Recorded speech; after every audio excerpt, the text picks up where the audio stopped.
Hi అండి, అందరికి నమస్కారం. మన ఛానల్ స్వాగతం. అలసి నూనె ఎలా తయారవుతుందో చూస్తారు కదండి. ఇప్పుడు చూపెడతాను మీకు.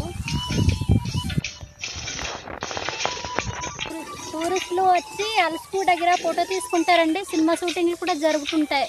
అవే ఈ అలసి అనమాట. ఇవే అలసులండి.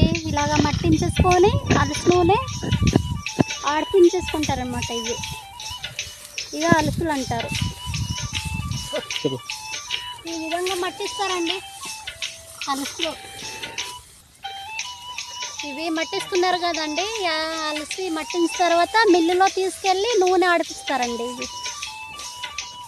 ఈ అలసులు కేజీ అయితే 80 రూపాయలండి. నూనె అయితే 150 రూపాయలు నేను పట్టుతాము, అమ్ముకోవచ్చు. ఈ అలసి నూనె కూరలు వండుకోవచ్చు అండి. వాతావరణం ఉన్నా రాసుకుంటే తగ్గిపోతాయి. Please subscribe.